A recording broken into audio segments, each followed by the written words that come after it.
Muy buenos días a todos. Estamos dando inicio al comité GCC correspondiente al 20 de noviembre de 2017. Datos económicos de la jornada. Tuvimos unas cifras en Japón de exportaciones creciendo por debajo de lo esperado, importaciones relativamente alineadas y un superávit comercial inferior a los vaticinios, algo por encima de los 260.000 millones de yenes, cuando el mercado esperaba 330.000 millones. En América Latina tuvimos cifras de actividad económica en Brasil correspondiente al mes de septiembre, 1.3%, levemente por debajo de lo anticipado. En Chile, crecimiento en línea con lo que el mercado había calculado, 2.2%, mostrando algo ya de recuperación finalmente en tercer trimestre de este año. Cifras de frecuencia mensual habían anticipado esta recuperación, sin embargo los últimos números mensuales no han sido tan positivos. Índice de indicadores líderes en los Estados Unidos es lo que se espera hoy para las 10 de la mañana y digamos que algunas colocaciones en deuda estadounidense, pero principalmente de corto plazo. Reino Unido hablará un miembro del Banco de Inglaterra hacia la 1:30 de la tarde. Con relación a los anuncios de las últimas horas, hay una nueva advertencia, un nuevo ultimátum que lanzaron los socios europeos del Reino Unido, diciéndole que tienen 2 semanas para definir el monto de compensación por su salida de esta unión económica. La oferta actual es de 20 billones de euros, la tercera parte de lo que está, o de las pretensiones de la Unión Europea, y esto tiene trabado todo el proceso de negociaciones. Estamos viendo nuevamente riesgos de un Brexit duro, es decir, de que pueda producirse, más bien de que dentro de 16 meses, fecha en la que finaliza el plazo de negociaciones, no se tenga ningún tipo de acuerdo de índole comercial y toque hacer la salida de la manera más dolorosa posible. Por otro lado, con relación a Alemania, el Instituto IFO determinó, primero, mejoró su pronóstico de crecimiento este año del 1.9 al 2.3. Por otro lado, afirmó que es el ritmo de crecimiento más alto de los últimos 6 años y finalmente estableció que esperaba que esto se mantuviera así también para el próximo año. Y a pesar de haber obtenido la victoria en septiembre de 2017, Angela Merkel no ha podido conformar una coalición de gobierno. Recuerden que en ese momento se veía un ascenso del partido de ultraderecha en detrimento del principal aliado de la canciller Angela Merkel, y esto pues ha significado el alejamiento de este partido que había sido históricamente una fuerza dentro de los partidos de coalición. Por lo tanto, en caso de que no pueda establecer este gobierno, tendrán que convocarse nuevas elecciones en el 2018 sin la presencia de la canciller, lo cual es un juego, digamos, que podría generar alto riesgo y mayor volatilidad. Hoy estamos viendo algo de debilitamiento en el valor del euro, por esta razón veremos más adelante los comentarios de Agustín. Y con relación a los Estados Unidos, en este ambiente de la quinta ronda de negociaciones del TLCAN que inició el viernes pasado, pues resulta que las dificultades en estas negociaciones hizo que estratégicamente ninguno de los ministros de comercio, ni el de Canadá, ni el de México, ni el de Estados Unidos hicieran presencia en esta ronda de negociación, y esto para dejar el camino abierto a alguna aparición nueva antes de finalizar este año y realizar la sexta ronda este 2017. Mientras tanto, las empresas estadounidenses están tratando de presionar a los negociadores del país a que flexibilicen algunas de sus posturas, pues temen que el sector agropecuario se vea seriamente afectado si obviamente no hay ningún tipo de acuerdo y Estados Unidos finalmente decide salirse de este tratado de libre comercio. Por su parte, los mexicanos, si bien es cierto, han venido advirtiendo que ellos podrían establecer otro tipo de programas de impacto macroeconómico para de alguna manera hacer frente a la ausencia de un tratado de libre comercio con los Estados Unidos. La realidad es su alta dependencia con su principal socio comercial. 80% de exportaciones mexicanas tienen como mercado a los Estados Unidos. Y por otro lado, en los Estados Unidos se reactiva la actividad edificadora. El viernes pasado se conoció que el inicio de construcción de viviendas creció un 13.7%, alcanzando el máximo de los últimos 12 meses en términos de nivel, 1.3 millones de viviendas en construcción durante los últimos 12 meses. La devastación causada por los huracanes Harvey e Irma nuevamente puede ser uno de los responsables de este auge de la construcción, pues obviamente en la fase de reconstrucción del sur de Estados Unidos, que vio como esta actividad edificadora crecía el 17%. Y de acuerdo a Reuters, 2/3 partes de los 60 economistas encuestados no son optimistas sobre la aprobación de una reforma tributaria este año. Hubo un interesante artículo de la revista The Economist mostrando las diferencias entre lo que fue la reforma de la administración Reagan y la reforma de la administración Trump. Una de las primeras diferencias es que esa reforma fue bipartidista y tardó 2 años en ser consensuada. Mientras tanto, la reforma de la administración Trump quiere hacerse en tiempo récord y únicamente con la participación del Partido Republicano.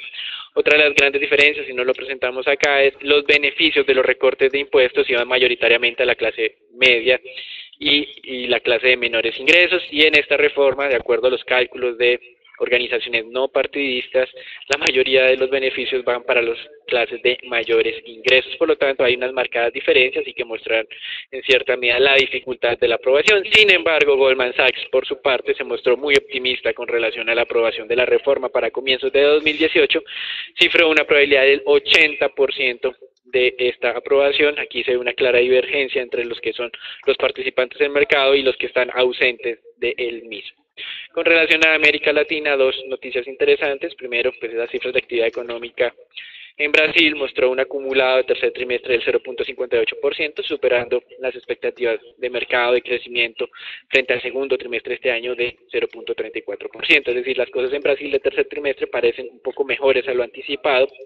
Sin embargo, recuerden que la recuperación de este año es muy tímida, crecimiento cercano al 0.7% para todo 2017. Y en Chile, los resultados de los comicios del fin de semana parecen no ser tan positivos para las intenciones de Sebastián Piñera de ser nominado por segunda ocasión como presidente del país austral. Básicamente, los resultados fueron así: 36.64% de apoyo para Piñera, cuando los sondeos y las encuestas previas hablaban de un 44%, y el candidato oficialista Alejandro Guillier con un 22.70%. En teoría esto sería favorable para Piñera. Sin embargo, el tercer partido es un nuevo movimiento que ha visto pues el apoyo de varios estudiantes o de movimientos estudiantiles. Alcanzó cerca del 22% en la intención de voto y ya se desmarcó completamente de poder apoyar a Piñera en una intención de segundo mandato. Por lo tanto, pues veremos el 17 de diciembre las implicaciones y la incertidumbre que podría empezar a surgir con relación a lo que serían las elecciones en este país. Recuerden que Chile ha tenido en el corto plazo una muy baja, una muy débil dinámica económica, que pues hay varios movimientos un poco descontentos con la administración de Michelle Bachelet, pero a pesar de esto, estos resultados electorales también mostraron que el apoyo por Sebastián Piñera tampoco es tan decidido y tan amplio. Eso es todo por ahora, los dejamos con Agustín. Y a diferencia de lo que se podría pensar esta mañana, efectivamente, aunque a primera hora de la jornada se observaron retrocesos significativos en los índices a nivel global por los eventos ocurridos en Europa, estábamos viendo unas recuperaciones interesantes. Ustedes pueden ver, de hecho, los índices europeos.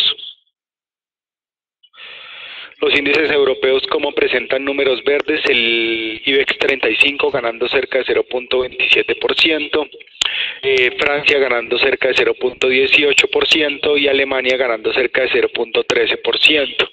Realmente los inversionistas, pues después de evaluar los resultados en Alemania de los eventos presentados durante el fin de semana, pues estaban viendo que, aunque sí son importantes, tal vez no son determinantes, y que lo más relevante en el largo plazo es todos esos números que hemos venido observando en Europa en lo que tiene que ver con el crecimiento económico, la inflación y el empleo. Por esta razón, pues el índice Stoxx 600 está avanzando cerca de 0.30%, sectores de salud, consumo y telecomunicaciones lideraban los avances. También fabricantes de automóviles estaban ganando esta mañana después de que la compañía Volkswagen hubiera incrementado su previsión de ventas para el próximo año después de todos esos eventos y ruidos internos que se habrían presentado durante los últimos 2 años. Para el índice Standard & Poor's, simplemente destacar que hemos observado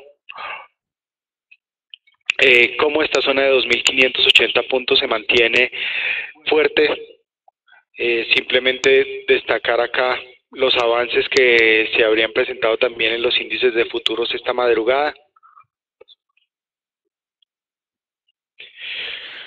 En los índices de futuros esta madrugada, como esta zona de 2.580 puntos, pues a pesar de haber sido atacada también la semana pasada, continúa, ustedes pueden ver en esa zona de consolidación, simplemente presentar tal vez a fin de este mes una zona que podría entonces presentarse como una zona de congestión entre los 2.560 puntos y 2.590 en la parte superior. Les recuerdo que esta semana pues será una semana que se caracterizará por bajo volumen de operaciones, por la celebración del Día de Gracias, el Viernes Negro, este próximo viernes, donde se inicia la temporada oficial de ventas de fin de año.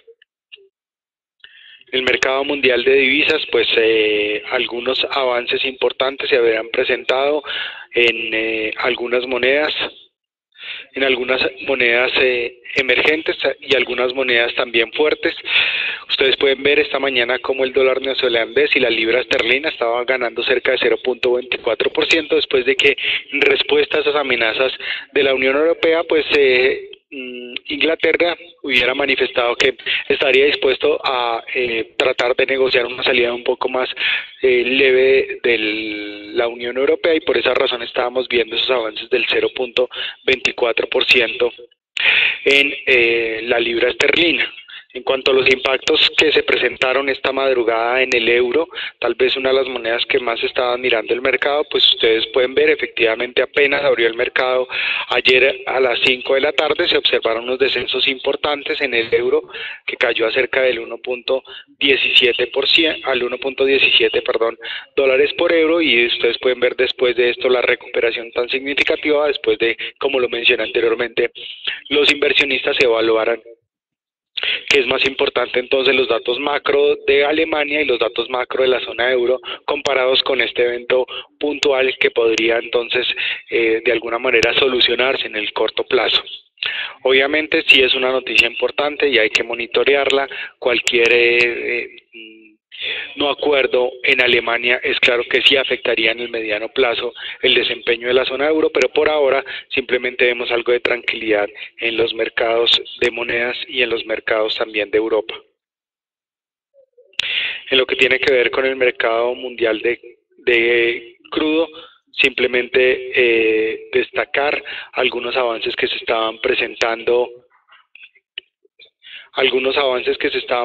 esta mañana, pero también muy en línea con lo que viene ocurriendo estas 2 últimas semanas del mes de noviembre.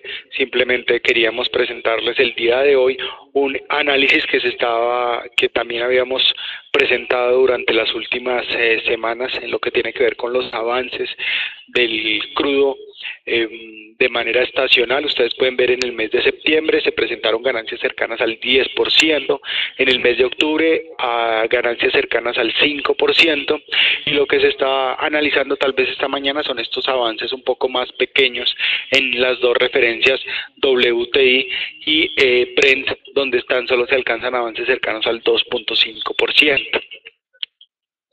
Lo que hay que observar tal vez entonces durante estas dos siguientes semanas, antes de que la OPEP tome la decisión tal vez de postergar los recortes de producción, es simplemente que el crudo se podría mantener en un rango que estimamos entre los 54 a 57 dólares el barril, sin grandes movimientos, hasta que la OPEP tome esa decisión entonces potencial de prorrogar el acuerdo de producción. Les recuerdo que Rusia ha estado la última semana sobre todo, ha estado tal vez enviando algunos mensajes que no estaría muy de acuerdo con esta prórroga, pero lo cierto es que el 30 de noviembre se definirá este acuerdo.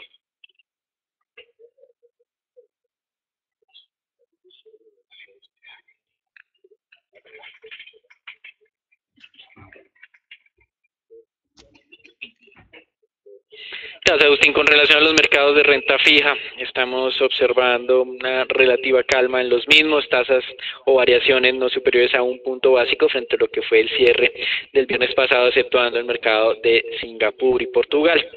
Con relación pues a los Estados Unidos, el viernes pasado se tenía algún tipo de percepción de alejamiento de posiciones riesgosas. Igualmente se había identificado algo de moderación en el ingreso de inversionistas extranjeros a países emergentes, aunque continuaban haciéndolo o dirigiendo parte de sus inversiones a estos mercados. Con relación pues a esas cifras calculadas por diferentes entidades, cerca de 14 billones de dólares se han dirigido a estos mercados desde finales de septiembre de este año. Con relación pues a la dinámica de tasas en los Estados Unidos, recuerden los siguientes dos eventos. Primero, la expectativa de una alza de tasas muy moderada hacia futuro, es decir, tasa objetiva solo del 2,50% o 2,75% como dice el consenso de la Fed. Y segundo, la expectativa que en el corto plazo continúa haciendo estos incrementos, y esto incluye o ha venido impactando entonces el apalancamiento del mercado estadounidense, algo que hemos venido mencionando ya en los últimos comités, que está alcanzando niveles mínimos de los últimos 10 años. Como ustedes pueden ver aquí, estamos presentando las tasas a 10 años y a 2 años, mientras que la tasa a 10 años no sube por esa expectativa de tasa terminal muy baja en el largo plazo, 2,75 o 50%. La tasa de corto plazo sí va con los ajustes que viene haciendo la Reserva Federal, y por eso ese spread, que es lo que estamos calculando en la parte inferior, está en esos niveles mínimos. Mientras la Reserva Federal mantenga ese lenguaje de que esos incrementos futuros van a ser muy moderados, pero que en el corto plazo van a continuar haciéndolos gradualmente, pues esto es lo que el mercado ha tomado como decisión para representar esas expectativas, es decir, que en cierta medida pues no va a haber una sorpresa en el largo plazo, y por eso viene comportándose los tesoros a 10 años así. Esto es muy diferente pues a lo que algunos analistas han tratado de determinar de objetivos de niveles del 3,40, 3,50% para tasas de largo plazo. Por eso la mayoría o el consenso de mercado está en el rango del 2,60 al 3% en este momento. Aquí lo que es el reporte internacional, damos entrada al informe Colombia, donde pues nos vamos a dedicar a explicar las declaraciones del gerente del Banco de la República, el doctor Juan José Echavarría. Con relación a eso, sin duda pues lo que ha generado sorpresa es una tendencia que estableció explícitamente el viernes pasado, diciendo primero que el crecimiento del tercer trimestre estuvo por debajo de lo que habían anticipado, segundo que la inflación viene comportándose bien, tercero que ve obviamente un sesgo expansivo en la política monetaria futura, cuarto que cree que esta senda expansiva se va a continuar presentando en los próximos 6 meses, pero no quiso comprometerse sobre lo que serían las decisiones de la reunión del mes de noviembre, obviamente. En términos general, lo que está mostrando acá es una inclinación de uno de los miembros que en teoría considerados como ortodoxos dentro del Banco de la República a continuar haciendo ajustes a la baja en la tasa de referencia, pero obviamente se desconoce la velocidad y la magnitud del mismo. Recuerden lo que mencionábamos durante la última semana, reforzados con esa dinámica de inflación y de crecimiento económico, de que el mercado tiene una expectativa de tasa de interés del 4,50, que en nuestro concepto puede ser neutral desde el punto de vista de política monetaria, y si hacemos caso sobre ese sesgo expansivo, creemos que la tasa de interés va a estar por debajo de este nivel a mediados del próximo año. Otro tema interesante que habló el gerente del Banco de la República de Colombia y también pues había sido abordado en nuestros últimos comités es la dinámica inflacionaria. Esperamos, recuerden que pasado el impacto de la reforma tributaria este año son 60 puntos básicos menos de inflación, con una inflación actual de 4%, esos 60 puntos básicos menos equivalen a una inflación cercana al 3,40, así tal cual lo dijo el gerente del Banco de la República, que el staff técnico de la entidad espera una inflación de cierre del primer trimestre de 2018 en el 3,40%. Y como era de esperarse, obviamente, esto es música para los oídos del ministro de Hacienda de Colombia, el señor Mauricio Cárdenas, quien también dijo que de acuerdo a la situación económica había espacio adicional para recortes adicionales de la tasa de interés, de esta manera impulsar el consumo y apoyar la recuperación económica. Hasta aquí los anuncios de carácter macroeconómico, los dejamos con Natalia. Buenos días para todos. Iniciando con las noticias corporativas, tenemos 3 de ellas. La primera relacionada con Ecopetrol. El día viernes se dio a conocer que la filial de la compañía petrolera, que es Ecopetrol America Inc., ganó 4 bloques en el proceso más importante de oferta para la exploración de hidrocarburos en aguas profundas del Golfo de México. Como ya lo veníamos mencionando, pues Ecopetrol venía participando dentro de esta adjudicación por más de 3 meses y resultó ganador de 4 bloques importantes dentro de este proyecto. Los bloques se encuentran denominados como Blacktail, que es cercano a plataformas de producción, lo que permitirá, en caso de descubrimiento, obtener una producción temprana. Repsol será el operador y tendrá un 50% de participación dentro del proyecto. Ya pasando con la siguiente noticia corporativa que tiene que ver con ISA. El viernes la empresa inauguró en Perú la línea de transmisión construida a mayor altura en Latinoamérica. El proyecto, denominado como línea de transmisión Mantaro, Marcona, Socabaya y Montalvo, fue construido por Transmantaro, filial de ISA en Perú, y tendrá ingresos anuales por 41.5 millones de dólares. Es la línea de transmisión construida a mayor altura en la región, estando a más de 4.000 metros sobre el nivel del mar de Ayacucho, y forma parte del proyecto de expansión en este país, por lo cual pues continúa enfocándose y es a 15 años de haber iniciado proyectos y ser el primer país donde se expandió internacionalmente ISA, pues celebran este aniversario con esta nueva línea de transmisión. Y finalmente ya la noticia relacionada con Grupo Sura. El viernes Fitch Ratings confirmó la calificación de crédito de AAA para el emisor con perspectiva estable, reflejando la calidad promedio del portafolio de activos y, como ya veníamos mencionando anteriormente, la diversificación geográfica que tiene la compañía, donde pues digamos que la perspectiva estable se mantiene, dado que la calificadora espera que se mantenga un nivel adecuado de liquidez y apalancamiento moderado dentro de la empresa. Les recuerdo que durante la semana tendremos resultados de Empresa Energía de Bogotá y de la Vivienda, y no tendremos pues más resultados durante la misma. Ya pasando con la variación semanal del índice Colcap, este tuvo una variación positiva.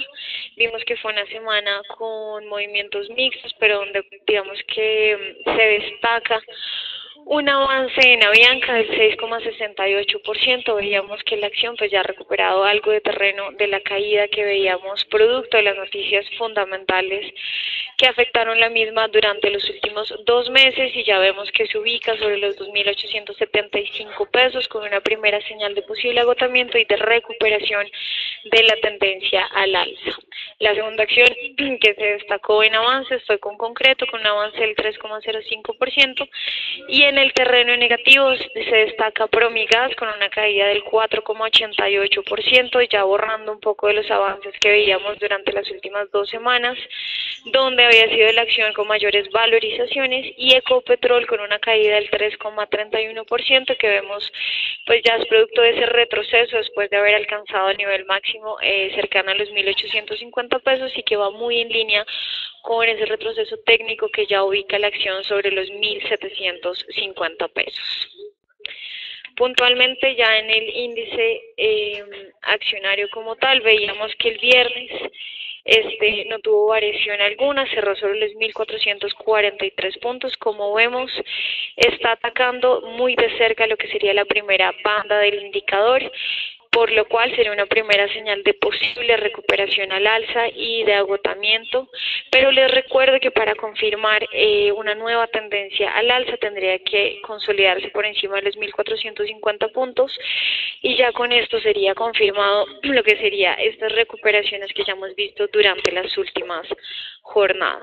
El nivel a monitorear en la parte inferior, que sería nuestro soporte técnico, está sobre los 1.430 puntos.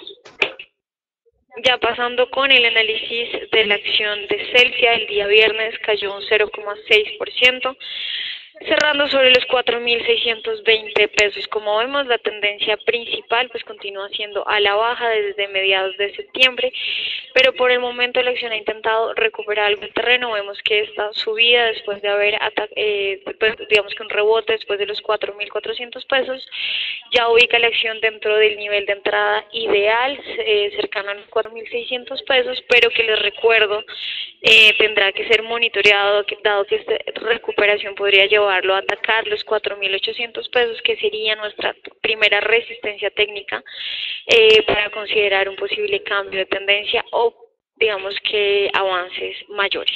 Y finalmente, ya lo relacionado con la acción de Corfi colombiana, el día viernes cayó un 0,8%, cerrando sobre los 28.560 pesos. Como vemos, la acción se ha mantenido relativamente estable durante los últimos meses, no ha tenido mayores movimientos ni al alza ni a la baja, y como vemos se mantiene dentro de este canal entre los 28.000 y los 29.000 pesos. Les recuerdo, estos serían los dos niveles a monitorear. Para confirmar esta señal de tendencia positiva tendría que ubicarse cercano a los 30.000 pesos, que coincide con nuestro primer nivel objetivo.